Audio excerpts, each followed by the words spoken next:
Every night at midnight, a bus pulls up to a stop that doesn't exist. The old, rusty vehicle seems to materialize out of thin air, its headlights cutting through the thick fog that blankets the city streets. No one knows where it comes from or where it's going, but legend says it's a one-way ticket to somewhere else, somewhere with no return. The story goes that deep in the forgotten corner of the city, where dilapidated buildings huddle together like ghosts and streetlights flicker their last, a spectral bus makes its eerie appearance. The locals call it the Phantom Bus, and those who've seen it speak in hushed tones of an otherworldly glow that emanates from the windows.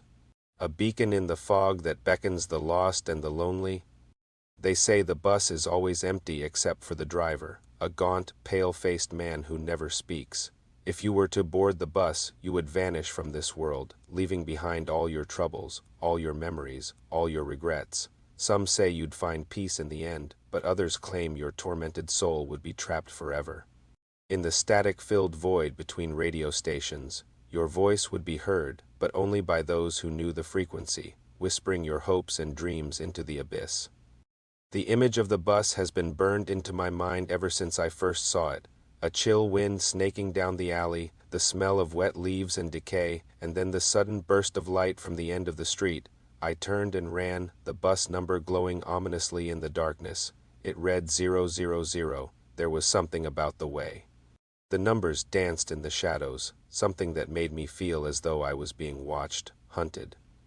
As I stumbled away, I could hear the faint crackle of a radio, a voice that seemed to come from everywhere and nowhere at once.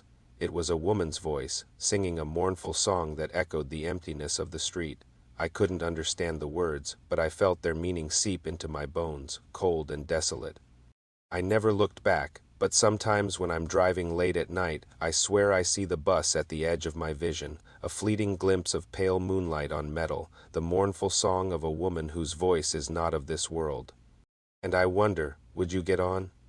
Would you step into the unknown, embrace the cold certainty of the grave, leave behind the warmth of the living, the laughter and the tears, the joys and the sorrows, the light and the dark, and vanish into the silent, empty bus that never stops?